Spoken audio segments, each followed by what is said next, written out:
kajian peradaban Islam, dan dalam kajian di pagi hari ini kita membahas berkenaan dengan Yavuz Sultan Selim, ya, salah seorang di antara Sultan Utsmani, ya, khususnya Sultan yang ke-9, dan juga ternyata merupakan khalifah pertama dari kalangan Bani Utsmani.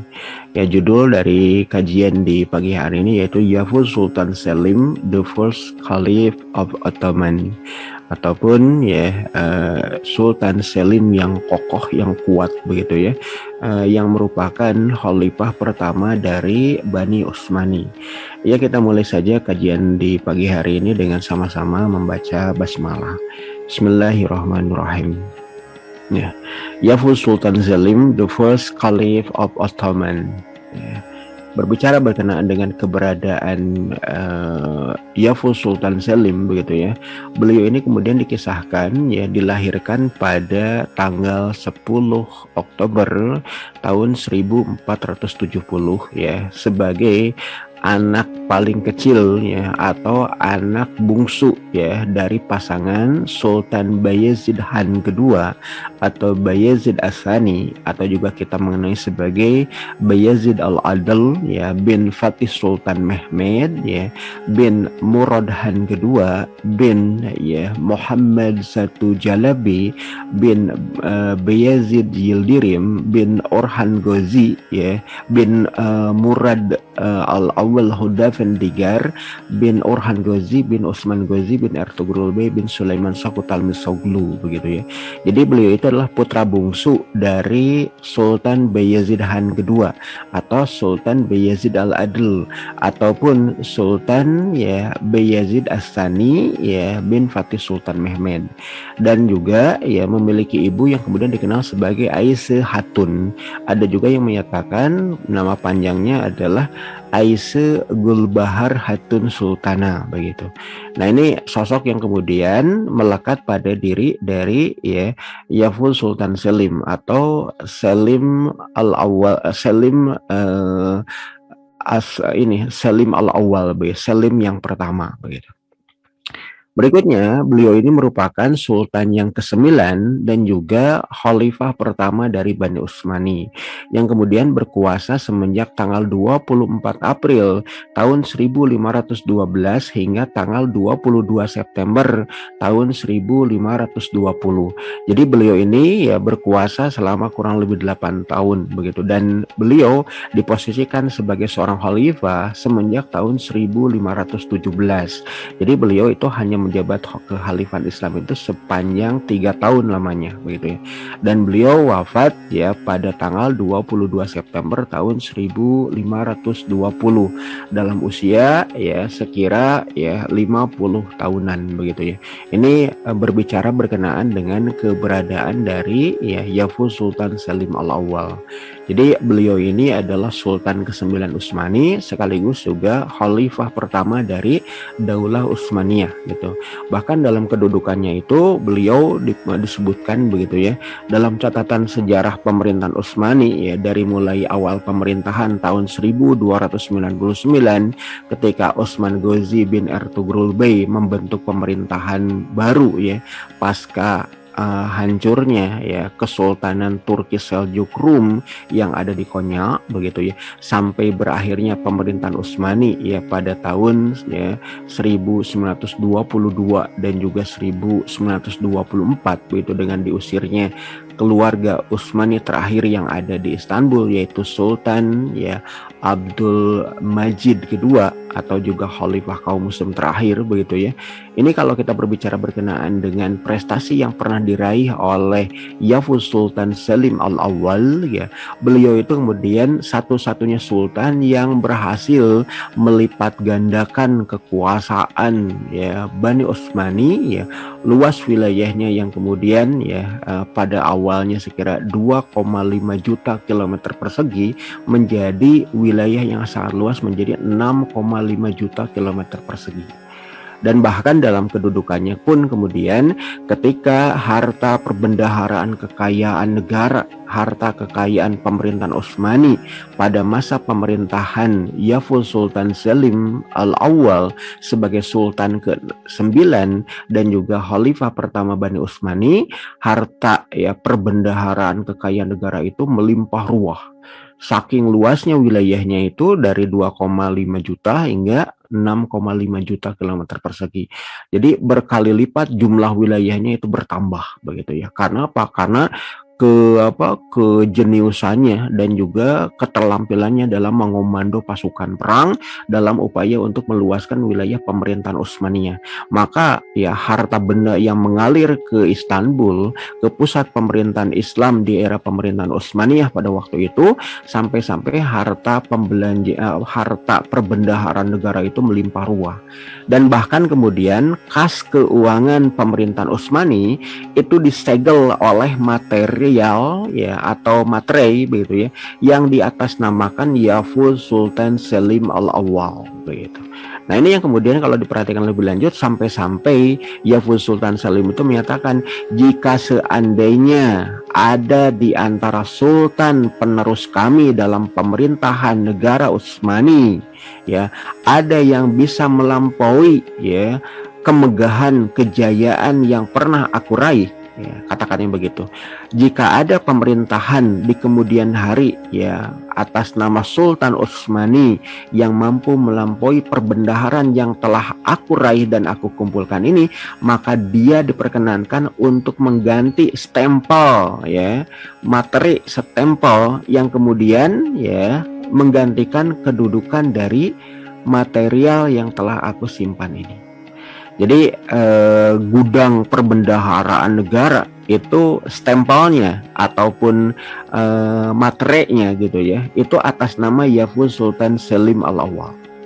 Itu semenjak tahun 1517, semenjak beliau diangkat sebagai khalifah pertama dari Bani Utsmani.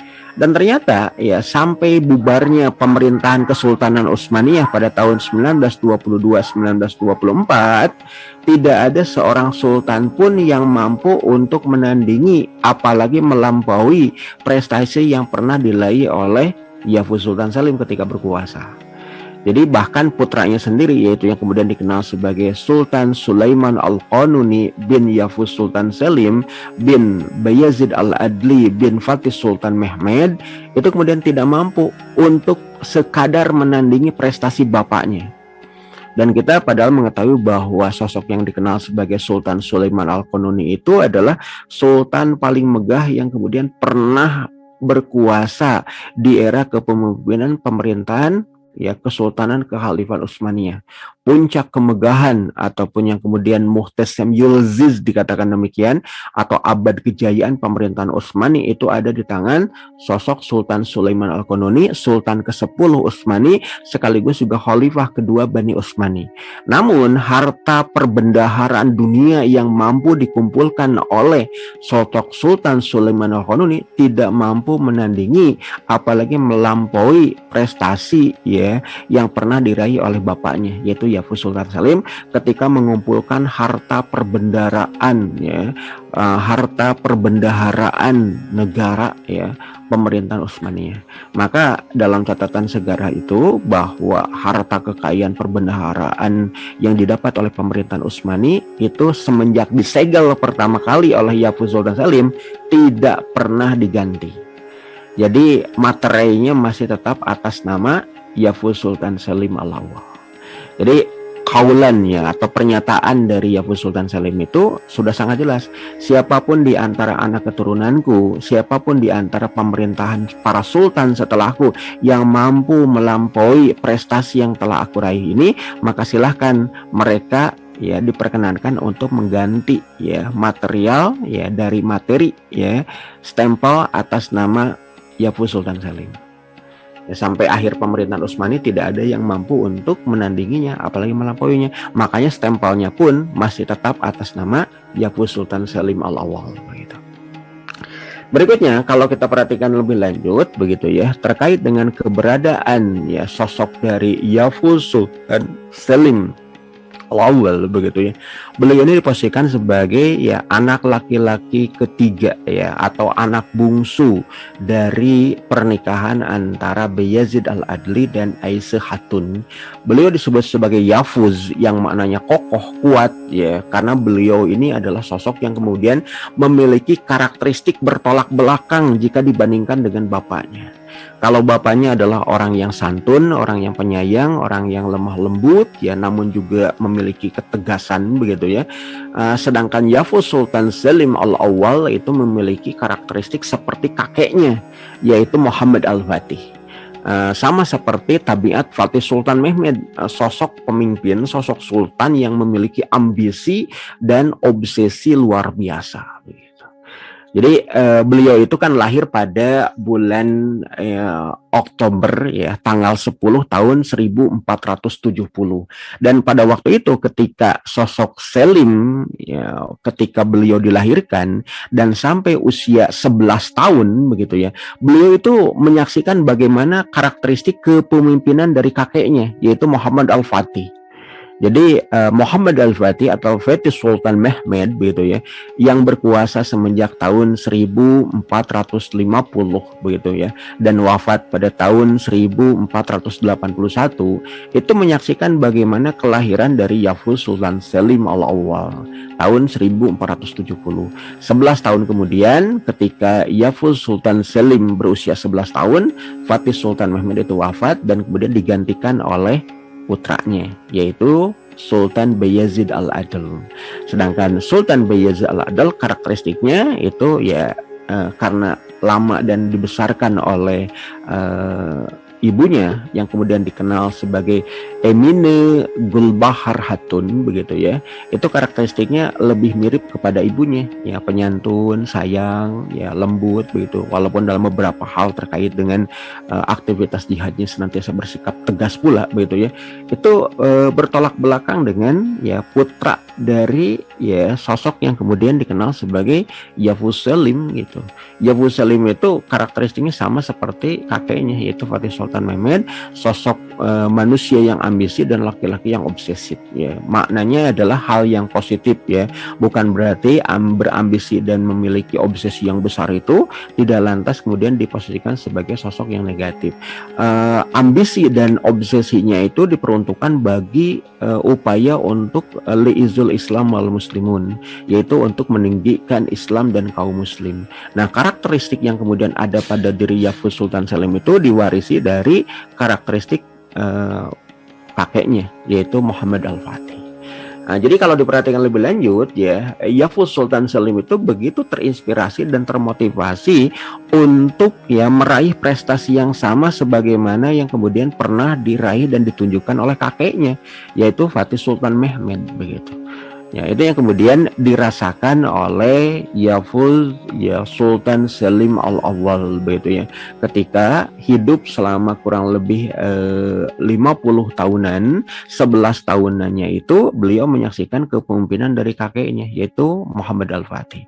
Dan juga beliau bisa membandingkan bagaimana kepemimpinan dari putra Al-Fatih yang merupakan ayahandanya sendiri, yaitu Sultan Bayazid Al-Adl ya, yang memimpin Utsmaniyah semenjak tahun 1581 hingga tahun 1512 begitu ya, kurang lebih 32 tahunan begitu ya. Nah, di situ kemudian beliau ya Yafuz Sultan Selim itu bisa membandingkan antara karakteristik kepemimpinan ayahnya dan kakeknya, dan beliau begitu mengagumi karakteristik dari kakeknya yang kemudian memiliki karakter ambisius dan juga ya obsesif ya dalam upaya untuk berkuasa ya demi untuk memuliakan Islam dan kaum muslim begitu ya. Nah, ini yang kemudian ya membedakan antara Yafuz Sultan Selim itu dengan ya bapaknya gitu ya. Dan kita lihat ya ketika apa karakteristik Yafuz Sultan Selim itu mengemuka ya, ketika dia berinteraksi bermuamalah itu dengan kakak-kakak laki-lakinya ya, hingga kemudian kita mengetahui begitu ya, sekira 1 bulan begitu ya sebelum ya bapaknya ya Bayazid Al-Adl itu wafat begitu ya, maka kemudian kita bisa menyaksikan bahwa Yafuz Sultan Selim Al-Awwal itu tampil mengemuka, bahkan kemudian menggantikan kedudukan bapaknya sebagai sultan begitu.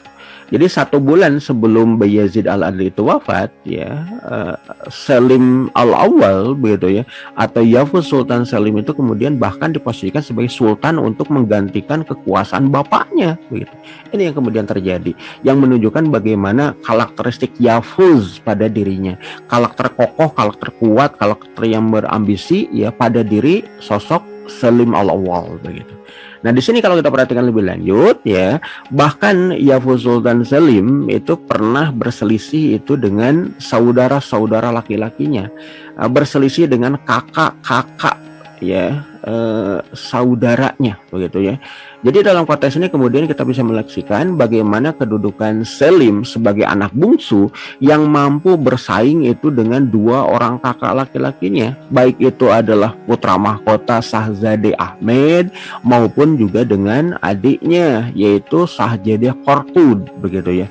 Pada masa kepemimpinan Bayezid Al-Adil begitu ya, semenjak tahun 1481 hingga tahun 1512 itu sosok Sultan Bayezid Al-Adli menempatkan para putra mahkotanya, anak keturunannya, di antaranya 3 orang pangeran tadi itu menduduki jabatan sebagai gubernur wilayah Utsmani.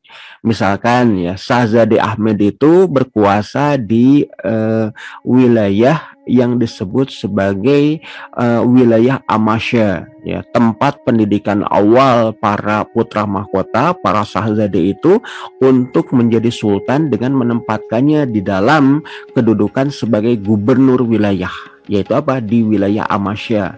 Sedangkan Shahzade Korkut itu berkuasa di wilayah kegubernuran yang ada di wilayah Anatolia. Sedangkan Shahzade Selim atau Yavuz Sultan Selim Al-Awwal ditempatkan sebagai gubernur yang ada di Trebizond begitu. Dan di antara ya anak-anak keturunan dari Bayezid Al-Adil tadi, baik itu adalah Shahzade Ahmed, Shahzade Korkut dan Shahzade Selim, mereka dalam kedudukan yang sama seperti layaknya para gubernur wilayah. Namun ya, dalam tradisi Utsmani perlu kemudian kita ketahui juga bahwa ketika sultan yang berkuasa itu wafat, maka di antara para Shahzade, di antara para anak keturunan sultan tadi harus segera ya berpacu untuk menuju ibu kota Istanbul. Siapapun di antara para Shahzade tadi yang pertama kali sampai ke Istanbul, maka mereka inilah yang pertama kali layak untuk mengumumkan dirinya sebagai sultan pengganti dari sultan yang telah wafat begitu. Maka kedudukan dari para gubernur wilayah yang merupakan putra-putra sultan, baik itu sultan pertama sampai sultan baik anak sultan yang pertama sampai anak sultan yang terakhir, yang kemudian ya bapaknya masih berkuasa sebagai sultan, maka mereka memiliki kedudukan yang sama untuk menjadi pewaris tahta kekuasaan kesultanan.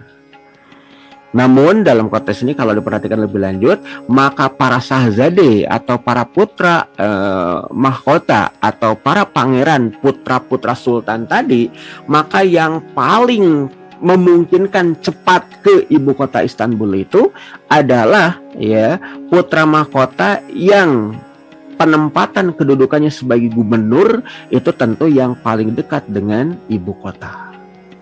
Nah, dari semua putra-putra Sultan Bayezid Al-Adli, baik itu Selim, ya, Ahmed ataupun Korkut, maka yang paling dekat dengan pusat ibu kota pemerintahan Utsmani di Istanbul itu adalah Shahzade Ahmed yang bertugas di kegubernuran wilayah Amasya. Dan yang paling jauh itu adalah sosok Shahzade Selim bin Sultan Bayezid Al-Adli, yaitu di wilayah Trebizond begitu ya. Makanya kemudian Shahzade Selim itu yang memiliki karakteristik berambisi, memiliki karakteristik yang kokoh, memiliki karakteristik yang tegas, keras begitu ya, dan memiliki karakteristik yang memang sosok yang berambisi dan sosok yang kokoh begitu ya. Dia tidak setuju gitu ya dengan penunjukan dirinya sebagai gubernur wilayah Trebizond. dengan membandingkan kedudukan kakaknya yaitu Ahmed, ya sosok Shahzade awal begitu ya, ataupun putra mahkota pertama begitu yang ditempatkan di wilayah kegubernuran wilayah Amasya begitu. Maka dalam konteksnya kemudian beliau itu mengajukan nota keberatan kepada bapaknya yaitu Bayezid Al-Adl, bahwasanya dia tidak setuju dengan penunjukan Ahmed sebagai penguasa Amasya dan penunjukan dirinya sebagai penguasa wilayah Trebizond yang paling jauh dari pusat ibu kota Istanbul gitu. Nah, ini mulailah konflik antara saudara satu sama lain yang kemudian ya berkenaan dengan penempatan dari kedudukannya sebagai gubernur wilayah. Namun akhirnya kemudian ini ditengahi oleh bapaknya Bayezid Al-Adl dengan menempatkan putra dari Selim Al-Awwal yang kemudian dikenal sebagai Sulaiman ya, atau juga berikutnya kita kenal sebagai Sultan Sulaiman Al-Qanuni, dengan menempatkannya sebagai gubernur wilayah yang ada di wilayah Bodrum ya. Bodrum itu yang ada di wilayah Rumelia dan itu wilayahnya dekat dengan ibu kota Istanbul. Sekalipun demikian, ini adalah bentuk pengecualian karena belum ada ya penempatan putra mahkota atau para putra dari ya kedudukan kesultanan itu sebagai gubernur wilayah di tempat yang kemudian dikenal sebagai Rumelia atau wilayah Eropa dari kekuasaan Utsmaniyah pada waktu itu. Dan ketika pengangkatan dari ya sosok Sulaiman bin Shahzade Selim sebagai gubernur wilayah di Bodrum pada waktu itu meredakan konflik di antara ya para putra dari ya Sultan Bayezid Al-Adl. Namun kemudian ternyata ya sosok Shahzade Ahmed pun diprovokasi oleh perdana menterinya bahwa kedudukan Shahzade ya Sulaiman bin Shahzade Selim ya penempatannya di wilayah Rumelia itu akan mengakibatkan kedudukan Shahzade Ahmed sebagai penguasa yang ada di wilayah Amasya itu akan terancam karena kecepatan untuk sampai ke ibu kota negara di Istanbul itu bisa tersaingi dengan Shahzade Sulaiman bin Shahzade Selim. Maka bisa jadi kedudukannya sebagai ya Shahzade terkuat untuk menjadi sultan berikutnya itu akan terancam begitu. Maka kemudian Shahzade Ahmed pun menyampaikan nota ya ketidaksepakatan terkait dengan penunjukan Sulaiman bin Selim sebagai ya gubernur yang ada di wilayah Rumelia. Maka dalam keduduknya itu kemudian ya yang pada awalnya ditempatkan di kegubernuran ya Bodrum, maka kemudian ditempatkan di kegubernuran wilayah Semenanjung Balkan yang jauh dari pusat ibu kota Istanbul, pusat pemerintahan Sultan Bayezid Al-Adl. Maka itu kemudian memicu konflik lagi gitu ya, karena Shahzade Selim tidak sependapat. Makanya kemudian konflik di antara mereka itu memungkinkan terjadinya konflik bersenjata antara saudara satu dengan saudara yang lain karena bentuk ya penugasan di kegubernuran wilayah. Sampai akhirnya kemudian dari peristiwa tadi ya membuat ya sultan yang berkuasa yaitu Sultan Bayezid Al-Adli itu kemudian menindak tegas begitu. Karena awal konflik itu dipicu oleh ambisi dan juga karakteristik obsesif yang dimiliki oleh putra bungsunya tadi yaitu ya Yavuz Sultan Selim. Maka kemudian ya Shahzade Selim itu akibat pembangkangannya tadi itu bahkan kemudian ditindak tegas oleh Bayezid Al-Adli oleh bapaknya dengan apa? Dengan diperangi begitu. Sampai hanya kemudian ya Shahzade Selim itu dikisahkan dalam catatan sejarah itu sampai mengungsi ke wilayah Crimea. Yaitu apa? Yang itu merupakan wilayah yang paling jauh ya di wilayah bagian utara pemerintahan Utsmani yang berbatasan dengan wilayah Ukraina hari ini. Jadi sampai kemudian mengungsi jauh ke atas lautan hitam begitu ya, the Black Sea, dan kemudian ya menghimpunkan diri dengan gubernur wilayah yang ada di wilayah Krim atau Crimea begitu ya. Berikutnya ketika ya Bayezid ya Al-Adil sebagai sultan itu seringkali mulai mengalami sakit-sakitan, maka kemudian ya Selim itu kembali berupaya untuk masuk ke Istanbul dengan ya para pengikutnya. Dan kita juga mengetahui bahwasanya sosok yang kemudian dikenal sebagai Shahzade Selim itu memiliki banyak loyalis. Banyak diantaranya anggota elit pasukan khusus Janisari itu lebih menyukai ya sosok Selim jika dibandingkan dengan putra-putranya yang lain begitu ya. Karena apa? Karena Selim memiliki karakteristik seperti ya Muhammad Al-Fatih, memiliki karakteristik seperti layaknya para kesatria Utsmani di generasi awal yang selalu tampil mengemuka dalam memimpin pasukan di garda terdepan ketika menghadapi musuh-musuhnya begitu. Makanya kemudian disukai oleh kalangan para kesatria, disukai oleh kalangan tentara, dan khususnya dari kalangan elit pasukan khusus Janisari. Dan pada waktu itu kalau diperhatikan lebih lanjut ya, sosok Selim itu mengambil kesempatan ketika Shahzade Ahmed itu ditugaskan oleh ya Sultan Bayezid Al-Adli untuk memadamkan api pemberontakan yang dilakukan oleh orang-orang Karaman, oleh orang-orang Turkmen yang kemudian berkhidmat kepada kepentingan Sogholu ya. Sogholu itu adalah sosok di antara pemimpin ya etnik Turki ya, Karamanoglu begitu ya, yang kemudian berkhianat ya kepada ya kepemimpinan dari ya Bayezid Al-Adil. Dan pada waktu itu kita perhatikan bahwa sosok Sogholu itu memberontak kepada pemerintah Utsmani itu di wilayah yang kemudian dikenal hari ini sebagai wilayah Turkiya bagian tenggara ya. Turkiya selatan agak ke tenggara ya, yang dekat-dekat dengan wilayah inilah, wilayah Syam begitu ya.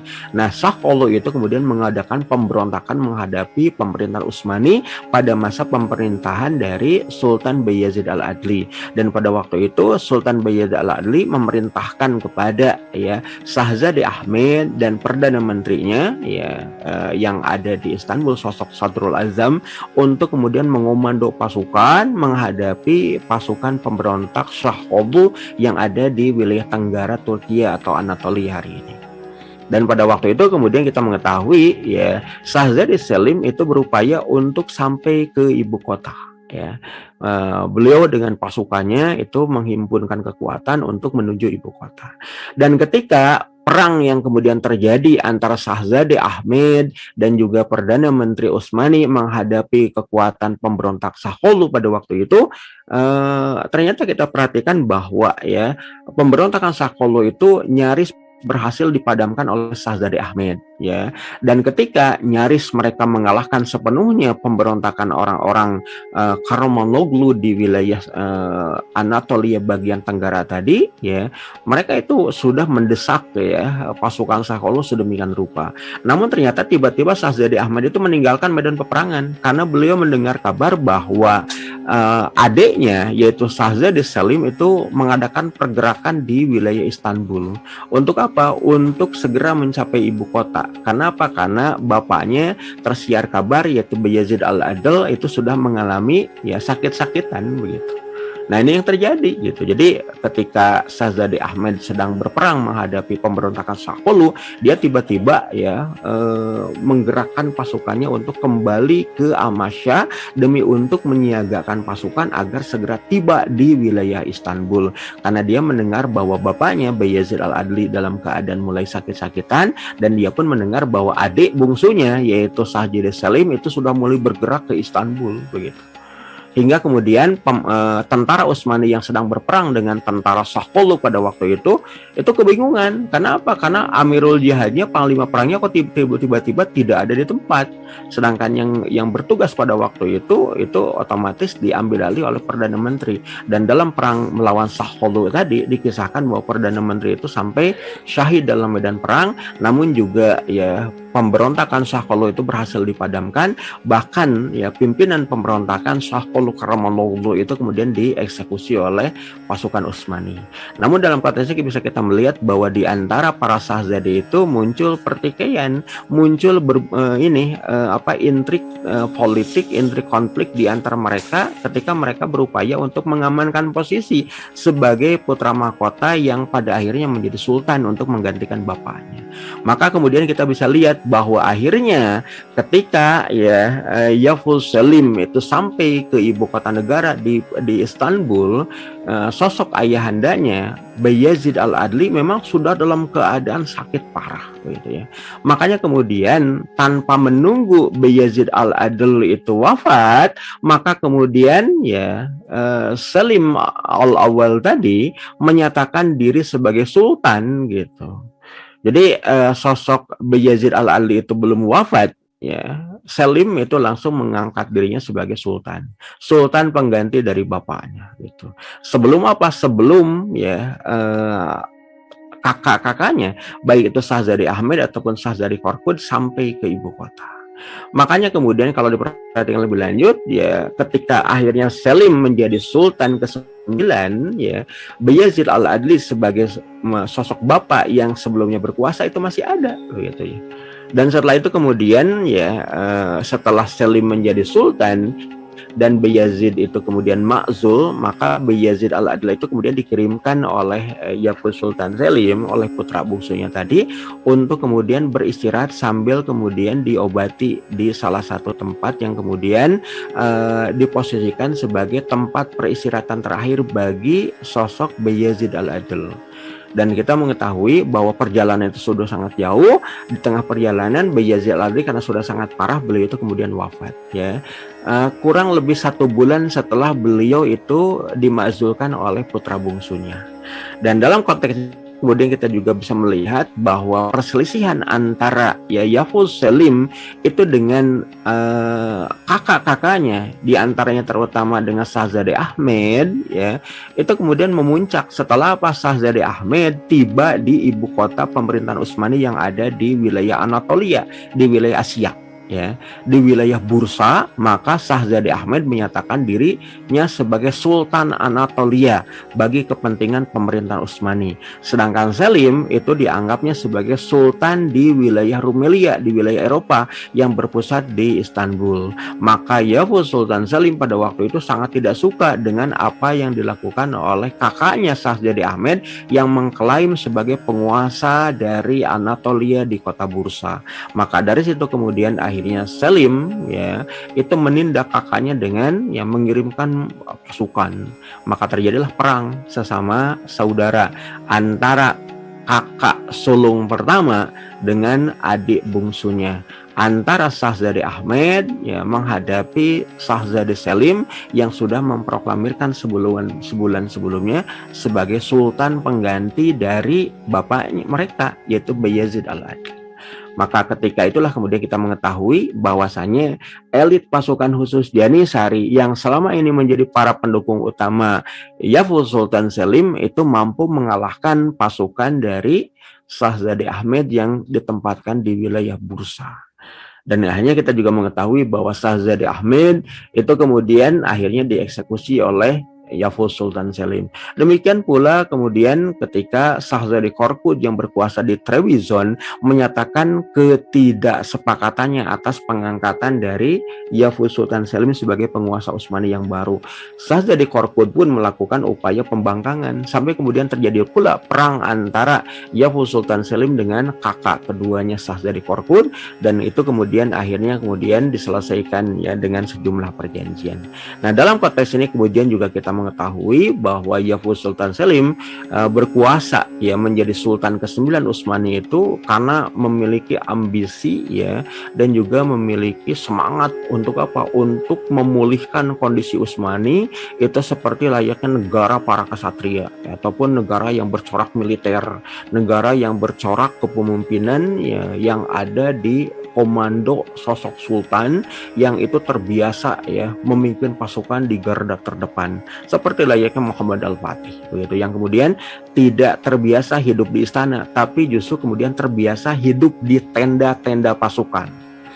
Nah, itu juga yang kemudian dialami oleh Selim gitu. Selim itu begitu karakteristiknya gitu. Tidak seperti bapaknya yang santun, lembut, ya sopan begitu. Yang kemudian karena terdidik oleh kelembutan sosok ibu begitu ya, maka karakteristiknya berbeda dengan Muhammad Al-Fatih.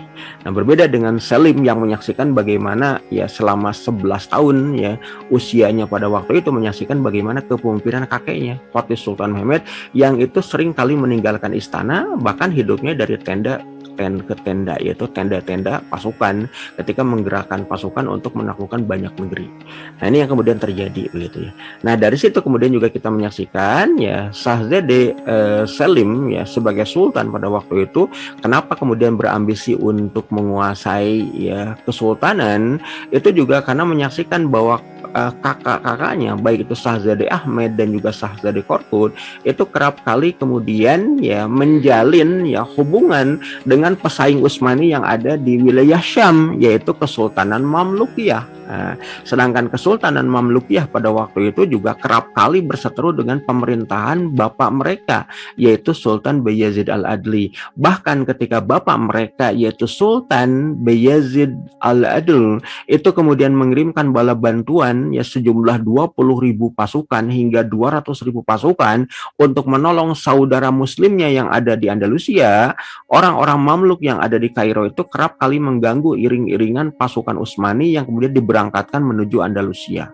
Dan pada waktu itu juga menyaksikan ya bahwa penguasa Mamluk itu bukan hanya mengganggu tapi justru kemudian membombardir ya kapal-kapal perang Utsmani dari perairan yang dikuasai oleh orang-orang Mamluk yang ada di lautan Mediterania begitu. Dan itu menunjukkan bahwasanya Selim sangat tidak suka dengan apa yang ya dilakukan oleh para penguasa Mamlukiyah, berbeda dengan Shahzade Ahmed dan Shahzade Korkut yang bahkan menjalin hubungan begitu. Bahkan ketika mulai terjadi perselisihan antara Yavuz Sultan Selim menghadapi Shahzade Ahmad pun kemudian menjalin kontak ya persekutuan militer itu dengan orang-orang Mamluk untuk menghadapi pasukan dari Yavuz Sultan Selim. Nah, maka ini jadikan sebagai catatan tersendiri ataupun menjadi delik yang kemudian dijadikan oleh Yavuz Sultan Selim untuk menindak tegas ya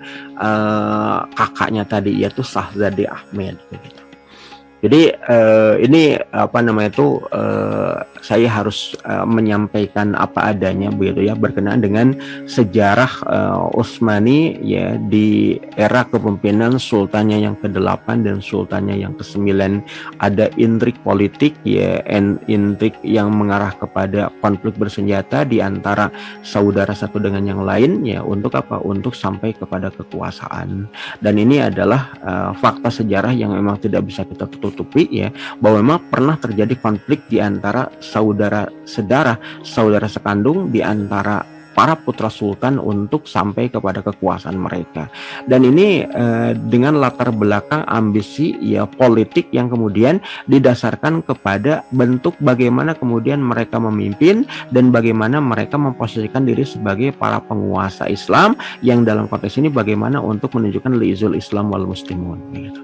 Demi kepentingan kemuliaan Islam dan juga kaum muslim. Nah, berikutnya setelah kemudian Yavuz Sultan Selim Al-Awwal itu menjadi Sultan ke-9 pada sekira tahun ya 1512 gitu ya, dengan menggantikan kedudukan bapaknya Bayezid Al-Adli bin Fatih Sultan Mehmed, maka kita mengetahui ya bahwasanya ya ketika beliau ya berkuasa sebagai sultan, beliau itu kan selain memiliki karakteristik yang ambisius dan juga obsesif seperti layaknya kakeknya Fatih Sultan Mehmed, beliau juga sosok Selim Al-Awwal tadi adalah sosok penganut tarekat ya, penganut teosofi, penganut tasawuf begitu, yang kemudian menjadi salah seorang darwis atau menjadi sosok daris atau pembelajar ilmu di mahad-mahad ya di antara para guru sufi yang ada di Istanbul pada waktu itu.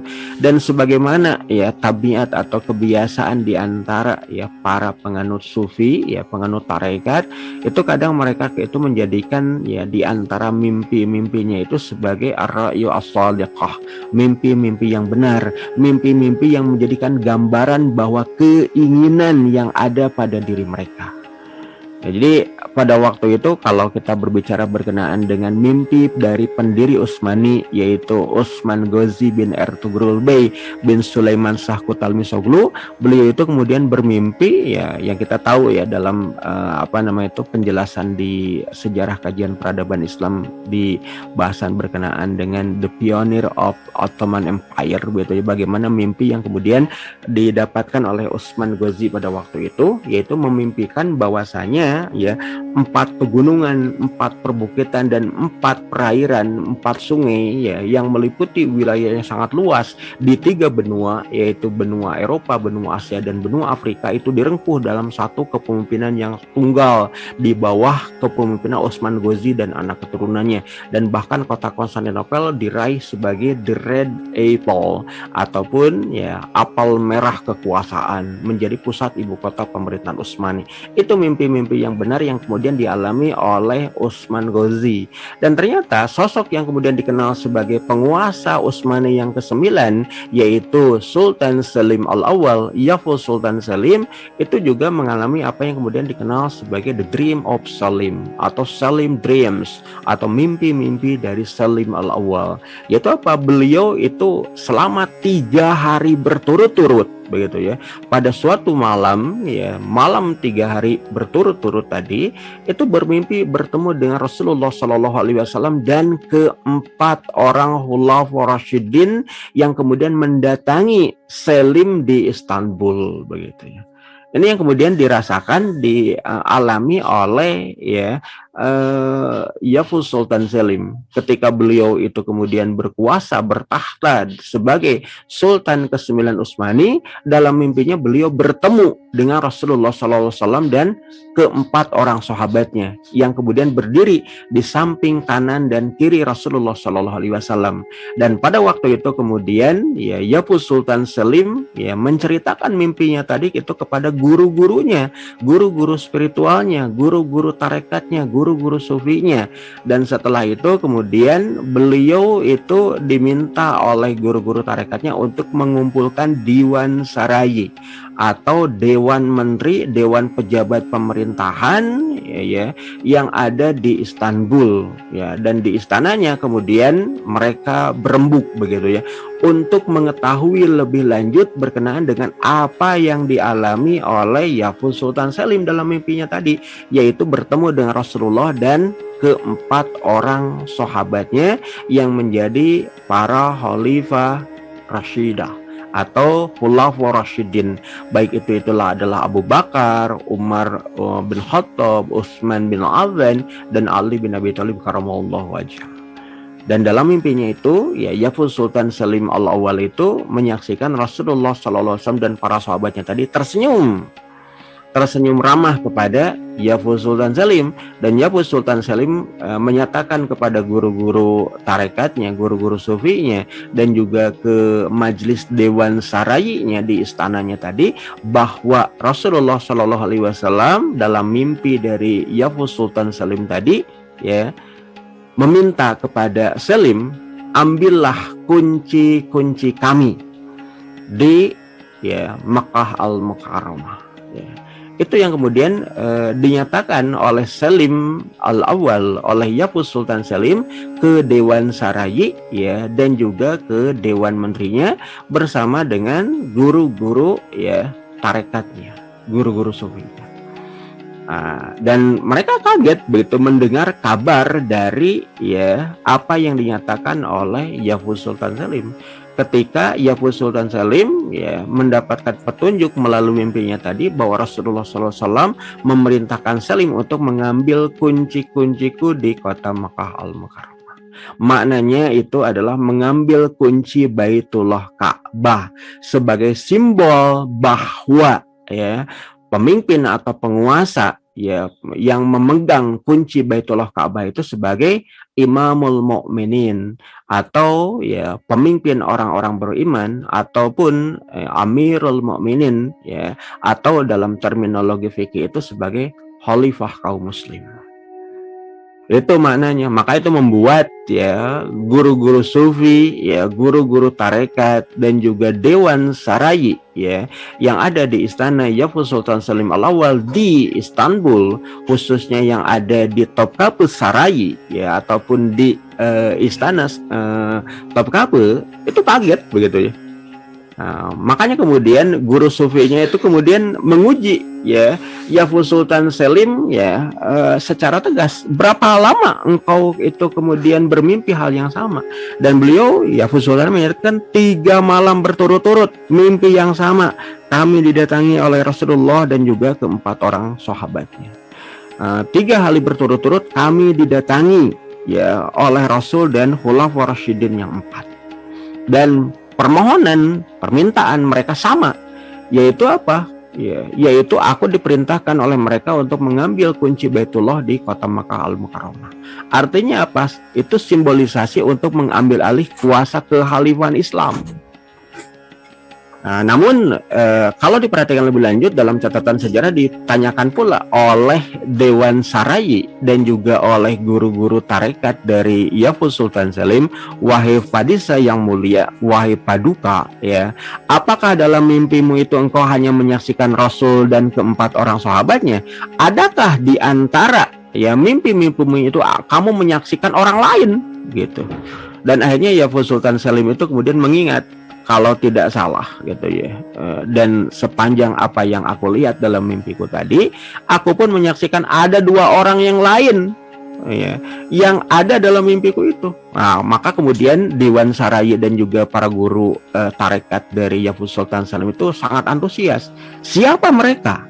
Dan Yavuz Sultan Selim langsung kemudian memanggil ya penjaga istananya. Ada 2 orang ya prajurit istana yang ya ada di ya istananya tadi.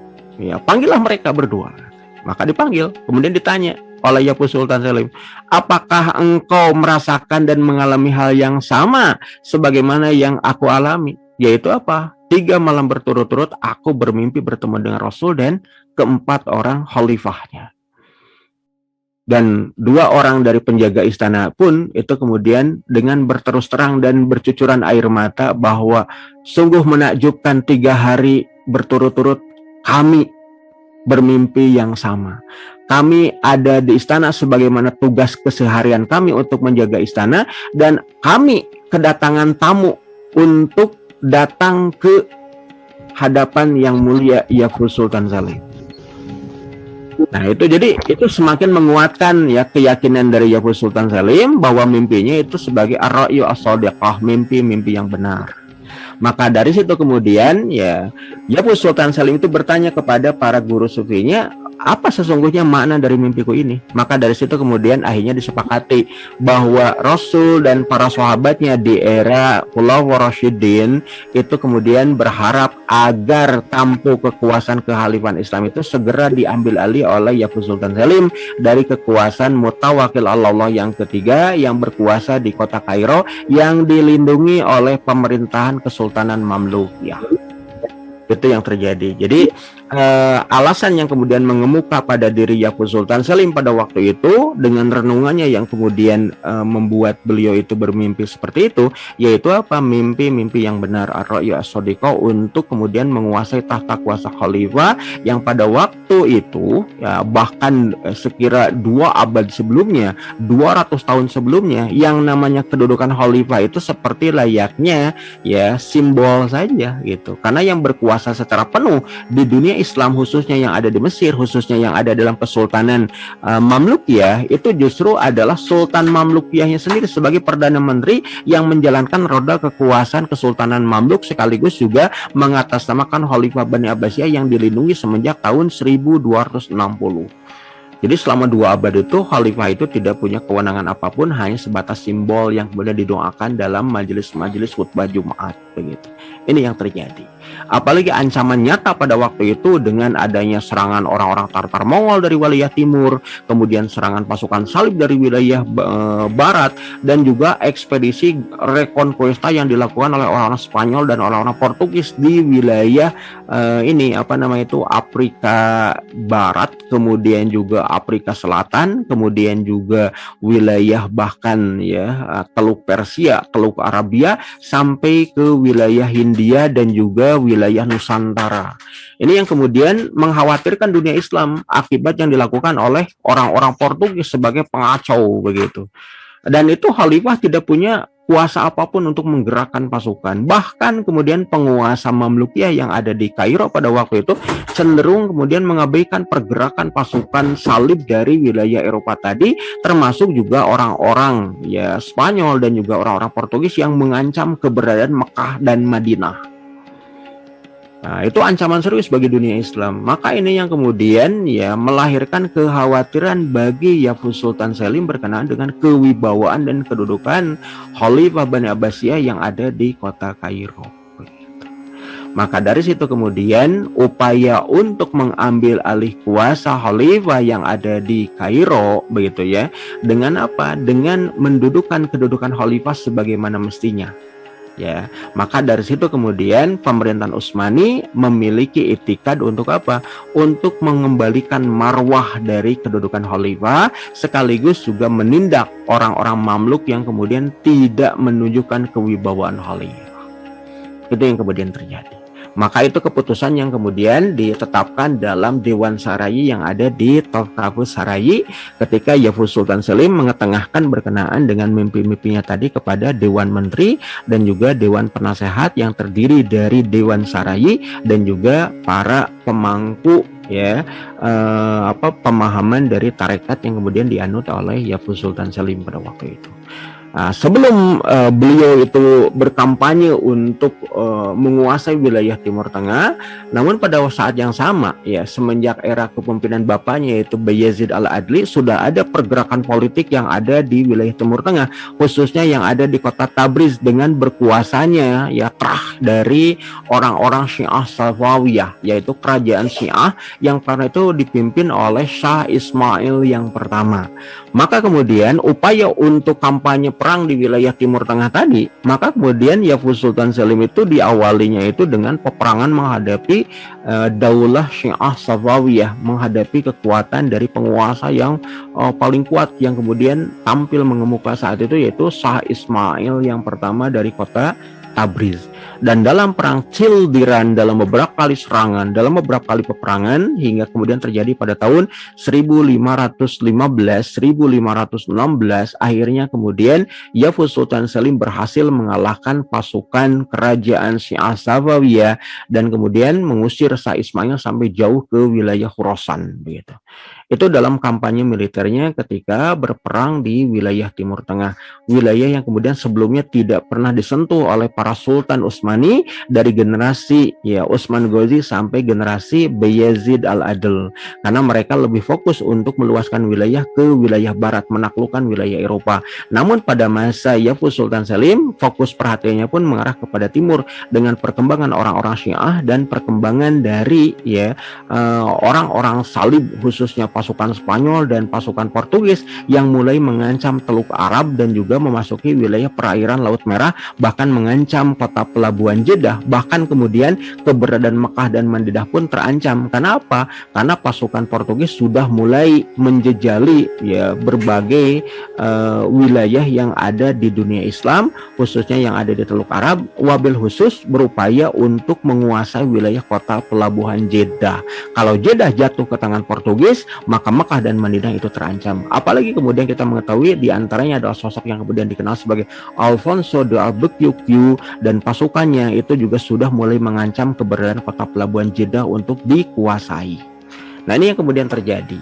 Dari situ kemudian kita juga mengetahui bahwa apa yang dilakukan oleh Yavuz Sultan Selim adalah untuk menghukum Shah Ismail pertama dari Safawiyah yang pada waktu sebelumnya itu juga ikut membantu pemberontakan Shahkulu, etnik Turki yang memberontak terhadap kepemimpinan dari bapak dari Yavuz Sultan Selim, yaitu Bayezid Al-Adil.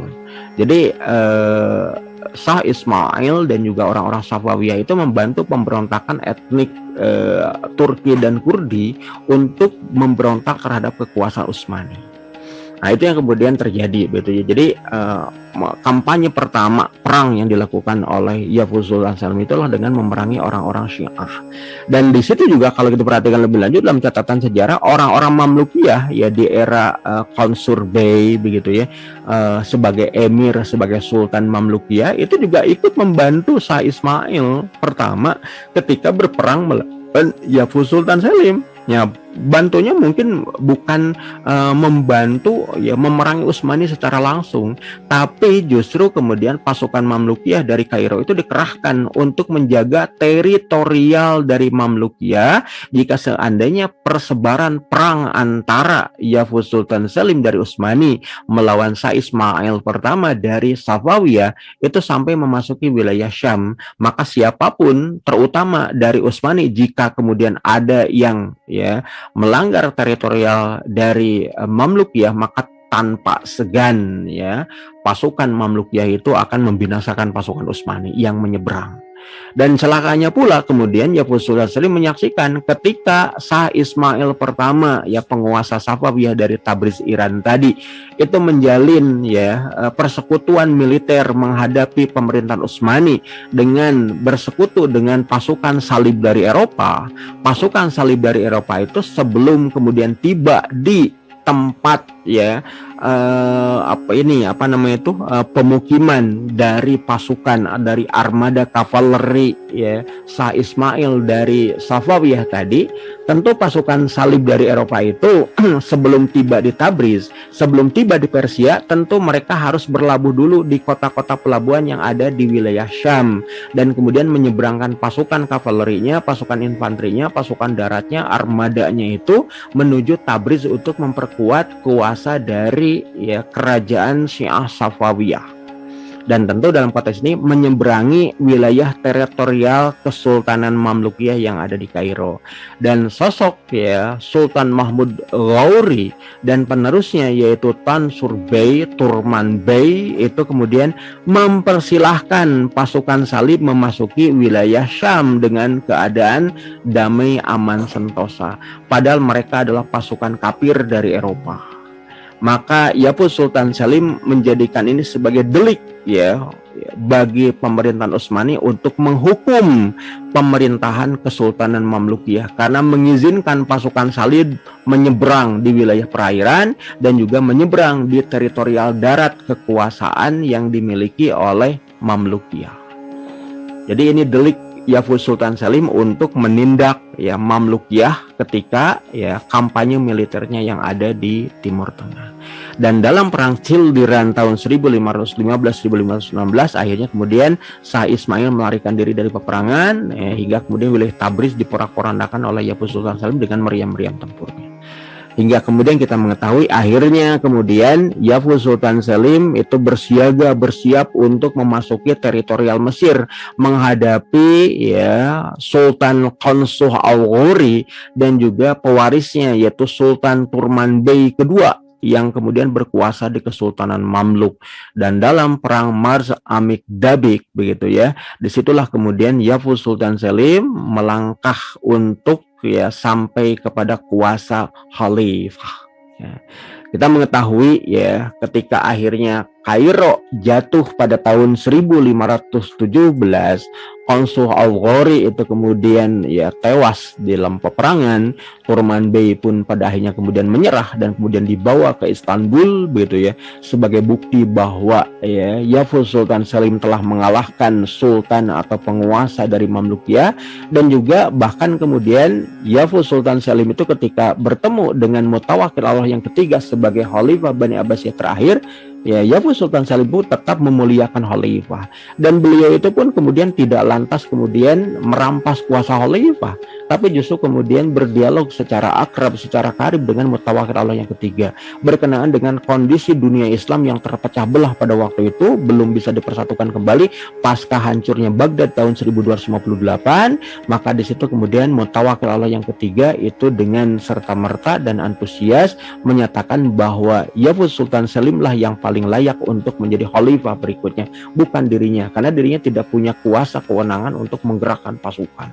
Maka dari situ kemudian di Istanbul kita mengetahui dalam catatan sejarah, Khalifah Mutawakkil Allah yang ketiga merupakan Khalifah Bani Abbasiyah terakhir, itu menyerahkan kuasa kepada Yavuz Sultan Selim Al-Awwal itu sebagai Khalifah kaum Muslim di era pemerintahan Utsmani, ya, sebagai Khalifah pertama dari Bani Utsmani. Setelah apa? Setelah Konsul Al-Ghori dan juga Turman Bey kedua dari Mamlukiyah itu juga ditundukkan oleh Yavuz Sultan Selim Al-Awwal. Dan kalau kita perhatikan lebih lanjut, catatan sejarah mengemuka bahwa ya kekhalifahan Yavuz Sultan Selim sebagai khalifah pertama Bani Utsmani itu kemudian ya diposisikan beliau mendapatkan baiat taat ya dari luar Jazirah Arabia. Orang-orang Arab pada waktu itu pada awalnya belum menyatakan baiat taatnya kepada khalifah Yavuz Sultan Selim Al-Awwal. Namun justru kemudian baiat taat itu kemudian bermula dari luar Jazirah Arabia, dari Sind hingga Hind, dari kekuasaan Kesultanan Diu dan Kesultanan Gujarat, dari tanah Sind atau Hindustan atau Hindia Barat sampai ke tanah Hind atau tanah Hindia Timur Nusantara Indonesia, ketika Sultan Samudra Pasai menyatakan baiat taatnya kepada Yavuz Sultan Selim Al-Awwal sebagai khalifah kaum muslim. Nah, barulah kemudian ketika dunia yang ada di timur Jazirah Arabia itu menyatakan baiat taatnya kepada Yavuz Sultan Selim sebagai khadim haram, ya, sebagai penguasa pelayan tanah haram Makkah dan Madinah, sebagai simbolisasi kekuasaan beliau sebagai khalifah. Maka kemudian ya para penguasa Jazirah Arabia pun akhirnya kemudian menyatakan baiat taatnya kepada Yavuz Sultan Selim Al-Awwal, begitu. Dan pertanyaan sederhananya bagi kita, kenapa kemudian ya orang-orang para penguasa Islam di luar Jazirah Arab yang kemudian pertama kali menyatakan baiat taatnya kepada Yavuz Sultan Selim, kenapa bukan orang-orang Arab? Karena orang-orang yang ada di Hindia dan juga yang ada di Samudra Pasai, ya, yang ada di wilayah Nangro Aceh Darussalam mengetahui bahwa hanya Yavuz Sultan Selim dari pemerintahan Utsmani itulah yang bisa diharapkan untuk mengomando pasukan menyelamatkan muslimin yang teraniaya akibat agresi dan penetrasi yang dilakukan dalam proyek reconquistanya orang-orang Portugis dan Spanyol yang ada di wilayah timur dunia Islam. Karena semenjak tahun 1511 Alfonso de Albuquerque itu sudah menjatuhkan kekuasaan Sultan Mahmud Shah, penguasa Malaka, ya, yang ada di semenanjung Pamalayu. Bahkan kemudian mengancam Sultan Hairun yang ada di wilayah Ternate, di wilayah Halmahera Utara. Bahkan penguasaan Portugis terhadap keberadaan Malaka, mereka dengan pongah dan sombongnya menyatakan bahwa penguasaan atas wilayah Malaka ini demi kemusnahan Mekah dan Kairo. Mekah itu sebagai pusat sanad dunia Islam dalam persoalan ilmu, sedangkan Kairo pada tahun 1511 itulah pusat kekuasaan Islam Khilafah Abbasiyah, sebelum 6 tahun berikutnya diambil alih oleh penguasa Istanbul yaitu Yavuz Sultan Selim menjadi khalifah. Maka kedudukan khalifah yang tergantikan dari Mutawakkil Allah yang ketiga ketika Yavuz Sultan Selim akhirnya kemudian berkuasa sebagai khalifah, ini menjadi harapan baru bagi dunia Islam untuk ya maju, ya mengemuka, bangkit melawan agresi yang dilakukan oleh pasukan Spanyol dan pasukan Portugis yang ada di wilayah timur dunia. Nah, kita tahu ya orang-orang Spanyol pun pada akhirnya masuk ke wilayah Ternate, ya sekira tahun 1520-an begitu. Dan harapan utama dari dunia Islam itu dengan tampilnya Yavuz Sultan Selim yang memiliki power sebagai para kesatria itu mampu untuk memerangi orang-orang Portugis dan orang-orang Spanyol. Makanya kemudian kita bisa melihat ya, dengan kepemimpinan Yafuz Sultan Selim Al-Awwal, maka beliau itu menyelamatkan keberadaan Mekah dan Madinah dengan menghadapi kekuatan orang-orang Portugis yang sudah ada di Laut Merah dan Teluk Arab.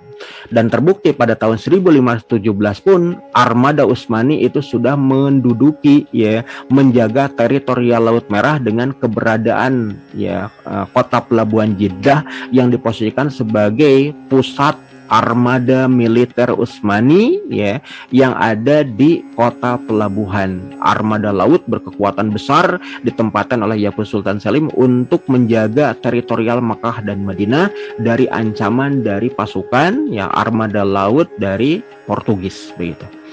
Berikutnya kemudian ya beliau pun sampai kemudian mendominasi wilayah pantai utara Afrika ya, khususnya ketika menaklukkan wilayah Aljazair dan juga wilayah Tripolitania Libya. Nah, dengan menempatkan armada lautnya demi untuk menyelamatkan kaum muslim di Andalusia.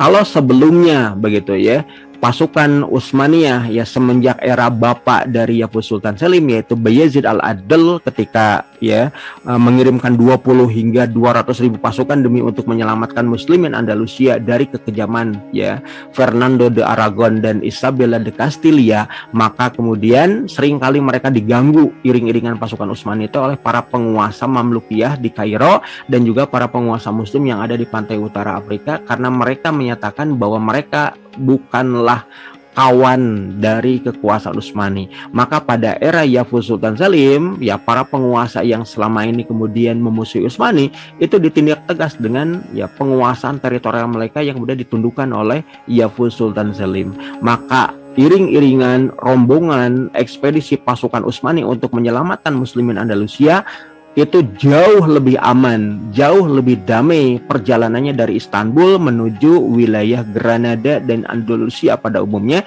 karena wilayah-wilayah yang ada di sepanjang pantai utara Afrika dari mulai Kairo sampai wilayah Aljazair itu tunduk pada kekuasaan Yavuz Sultan Selim Al-Awwal.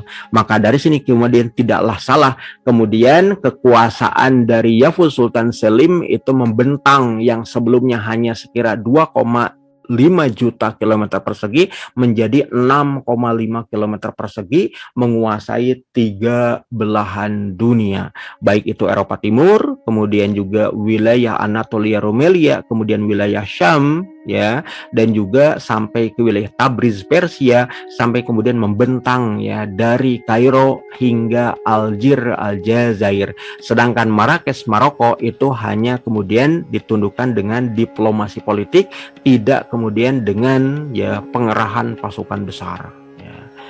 Itu saja mungkin yang bisa saya sampaikan, kurang lebihnya mohon maaf. Apabila ada hal-hal yang ditanyakan atau didiskusikan, dipersilahkan.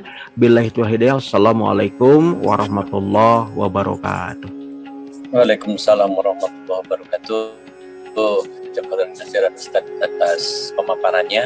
Bagi pilihan semuanya yang hadir di ruang Zoom ataupun di kanal YouTube, jika ada yang ingin ditanyakan berkaitan dengan materi kita hari ini, Yavuz Sultan Selim, dipersilahkan mengisi di kolom chat atau juga di raise chat.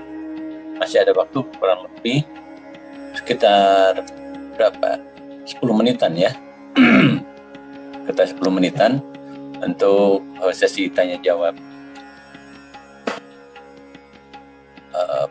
Baik Ustaz, mungkin kalau yang ingin saya tanyakan itu menjelang Yavuz Sultan Selim itu berkuasa itu nampaknya di situ ada konflik keluarga ya, sehingga mereka saling berebut tahta kekuasaan. Apakah misalkan di dalam Islam itu dibolehkan misalkan perebutan kekuasaan, padahal kalau kita lihat bahwa kekuasaan itu kan merupakan satu amanah yang akan memberatkan. Sepertinya sejarah itu seperti tercoreng gitu ya dengan perebutan tahta kekuasaan di masa Ottoman ini. Bagaimana Ustaz menyikapinya? Ya, sebetulnya berkenaan dengan masalah perebutan kekuasaan itu didasarkan kepada kepentingan politik di antara para pewaris tahta kuasa, begitu ya. Nah ini kalau dalam catatan sejarah itu adalah sebuah fakta, data, berita untuk kita analisa, begitu ya. Kalau kemudian dalam terminologi syariat ya, cara pandang syariat, perebutan kekuasaan itu adalah sesuatu yang kemudian tidak diperkenankan dalam Islam.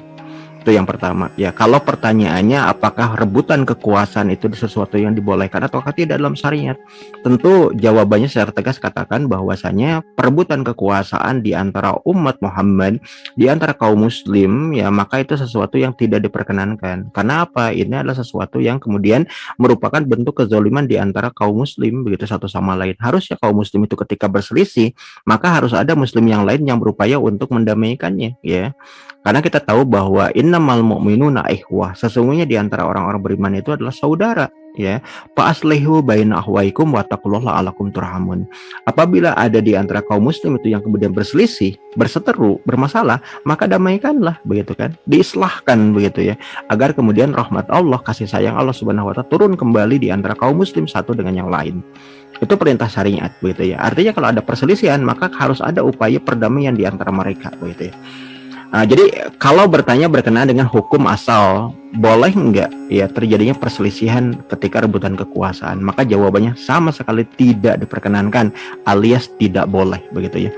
Namun kalau berkenaan dengan terkait dengan sudut pandang politik, ya ini kemudian ada sudut pandang yang sedikit banyaknya ada perbedaan.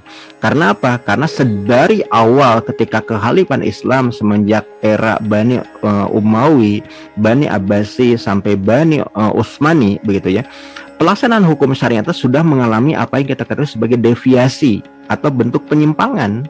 Dengan apa? Yang sebelumnya pengangkatan kepemimpinan itu dengan model syuro ya, untuk bermusyawarah dan bermufakat untuk mencapai konsensus, diangkatnya satu di antara ya umat yang layak untuk menjadi pemimpin, untuk menjadi amir, untuk menjadi hukam, untuk menjadi imam, untuk menjadi khalifah begitu ya.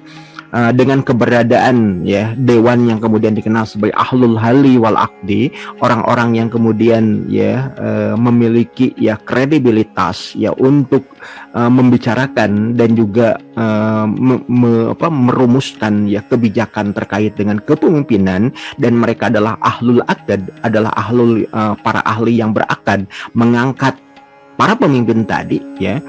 Itu kemudian sudah teralihkan, sudah tergantikan dengan apa yang kemudian dikenal sebagai sistem wilayatul ahdi atau sistem pewarisan tahta kuasa kepada putra mahkota.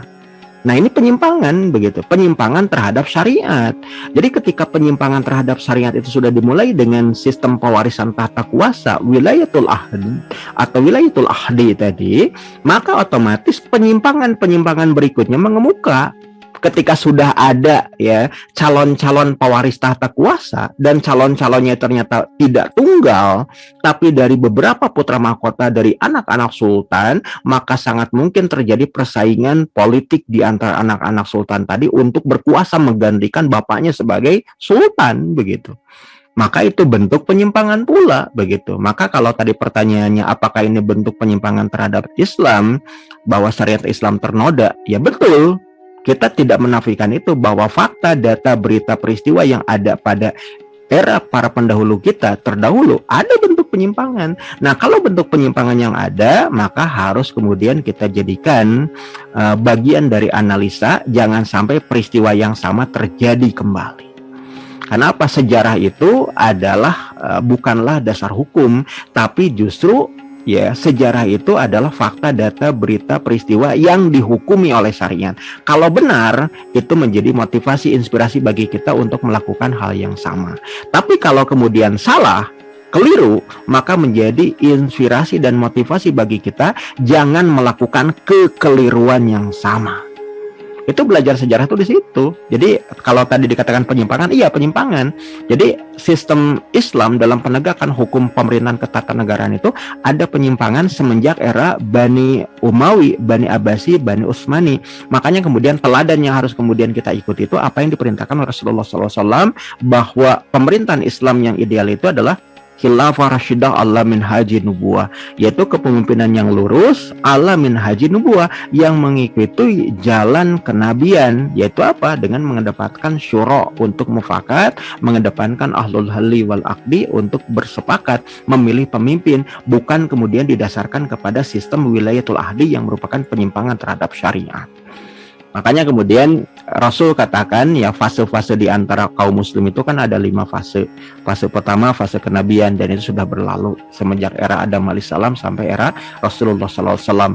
Kemudian fase khilafah rasyidah ala minhajin nubuwah yang Rasul katakan kurang lebih selama 30 tahun. Itu pun sudah berakhir dari mulai Abu Bakar As-Siddiq sampai era Ali bin Abi Thalib, dan disempurnakan 30 tahun ya oleh Hasan bin Ali bin Abi Thalib. Dan setelah itu kemudian Rasul katakan mulkan adon, para penguasa Islam yang zalim, yaitu apa? Sudah mulai ya ini apa namanya itu menyimpang dari syariat. Satu di antaranya dengan sistem wilayatul ahdi dari masa Umawi sampai Bani Utsmani begitu. Kemudian Rasul katakan masa mulkan jabariyatan, para penguasa diktator totaliter ya. Seperti apa? Ya seperti saat ini ketika mereka kemudian memaksakan kehendak, yaitu memaksakan hukum-hukum di luar syariat Islam untuk mengatur kehidupan ya dunia, untuk mengatur kehidupan di antara kaum muslim begitu. Nah, ini adalah kekuasaan mulkan jabariyatan, dan Rasul katakan setelah itu akan muncul kembali summa takunu khilafatan rasyidatan Allah min haji nubuwah summa sakata, kemudian akan datang kembali masa khilafah rasyidah yang mengikuti manhaj kenabian sebagaimana tuntunan Rasul dan sebagaimana apa yang telah dicontohkan oleh para sahabatnya di era khulafah rasyidin begitu. Jadi insya Allah sebelum ya akhir dari peradaban umat manusia dengan tibanya al-qiyamatul kubro dengan pernyataan summa sakata, kemudian Rasul terdiam, artinya apa? Masa umat Islam itu berakhir setelah masa khilafah rasyidah ala minhajin nubuwah yang kedua, yang insya Allah wa biiznillah akan segera tiba untuk menutup masa-masa di antara kaum muslim yang ada saat ini. Begitu Pak. Allahu a'lam bishawab. Baik Ustaz, jazakallahu khairan katsiran. Alhamdulillah, ini nampaknya ada 2 pertanyaan, tapi waktunya tinggal 2 menit kan. Apa mau mau dijawab? Ya, satu pertanyaan aja deh. Oke, satu pertanyaan saya bacakan. Ini pertanyaan dari Kuku Budiansa. Izin Ustaz, apakah sempat ada kekosongan pusat kekuasaan Islam atau khilafah antara perpindahan dari Abbasiyah ke Ottoman? Ya. Jadi berkenaan dengan pertanyaan tadi ya, terkait dengan adanya kekosongan kekuasaan, maka sebetulnya kalau kita melihat dari historiografi umat Islam, jejak ya sejarah peradaban Islam ya dari mulai Bani Umayyi, Abbasi, Utsmani begitu ya, ada satu fase di mana umat muslim itu tidak memiliki kepemimpinan ya, tidak memiliki khalifah ya, yaitu pasca jatuhnya kota Baghdad akibat serangan Tartar Mongol ya, ketika khalifahnya itu Mustasim Billah itu kemudian tewas dibunuh oleh Hulaigukan bin Temujin Genghis Khan pada tahun 1258, dan keluarga Bani Abbas pada waktu itu yang tersisa itu melarikan diri ke berbagai banyak negeri muslim, ada yang ke Mekah, ada yang kemudian ke Jazirah, ada ke wilayah Syam, ada ke wilayah Anatolia, ada juga yang datang sampai ke wilayah Saburapase dan juga wilayah Hindia. Nah, ada di antara mereka itu ya, sosok keluarga Bani Abbasiyah namanya adalah Al-Mustansir Billah yang datang ke Kairo, dan begitu tiba di Kairo dan diketahui oleh ya sosok penguasa Kairo, penguasa Mamlukiyah yang kelima yang namanya adalah Sultan Az-Zahir Ruknuddin Baibars Al-Bundukdari, begitu tiba di Kairo dan mengetahui bahwa ini adalah anak keturunan Bani Abbasiyah namanya adalah Al-Mustansir Billah pada tahun 1260-1261, maka saat itu pula kemudian Az-Zahir Ruknuddin Baibars Al-Bundukdari itu menyatakan baiat taatnya, baiat iniqadnya kepada Al-Mustansir Billah, dan kemudian bukan hanya dilindungi ya, tapi kemudian dimuliakan menjadi khalifah. Jadi antara tahun 1258 sampai sekira tahun 1261, kurang lebih 3 tahun kaum muslim tidak memiliki khalifah. Nah, jadi selama kurang lebih 3 tahun umat muslim tidak memiliki khalifah. Namun ya pada saat yang sama selama rentang 3 tahun kekosongan kuasa khalifah pun umat muslim masih memiliki ya para sultan wilayah ya, yang mereka memiliki potensi untuk menggantikan kedudukan khalifah Bani Abbasiyah. Namun mereka tidak mengklaim posisi yang dimaksud karena apa? Mereka tahu diri ya mereka bukanlah orang-orang yang ya layak untuk menjabat kuasa khalifah, karena mereka merasa bukanlah memiliki nasab yang mulia sebagaimana nasab yang dimiliki oleh keluarga Abbasiyah yang nasabnya nyambung kepada Abdullah bin Abbas bin Abdul Muthalib, yang juga merupakan keluarga Bani Hashim Bani Abdul Muthalib, keluarganya Rasulullah Shallallahu Alaihi Wasallam. Maka mereka lebih suka untuk menunggu pengangkatan dari keluarga Bani Abbas untuk kemudian diangkat kembali sebagai khalifah. Itu yang terjadi. Jadi dunia Islam itu terpecah belah, tapi kekuasaan Islam masih maujud. Sekalipun kepemimpinan Islamnya yang kemudian dimanis sebagai khalifah belum ada pada waktu itu. Jadi mereka tinggal menunggu dan menanti berkenaan dengan terwujudnya kembali ke khalifah Islam. Dan akhirnya 3 tahun berikutnya sudah ada ya keluarga Bani Abbasiyah yang bukan hanya sekadar dilindungi, tapi dibayat secara iqad oleh penguasa Mamlukiyah, yaitu Az-Zahir Ruknuddin Baibars Al-Budukdari, yang mengangkat ya Al-Mustansir Billah sebagai khalifah kaum muslim dan memulihkan kedudukan Bani Abbasiyah di kota Kairo setelah Bani Abbasiyah hancur lebur di kota Baghdad akibat serangan pasukan Tartar Mongol. Begitu Pak, Allahu a'lam bishawab.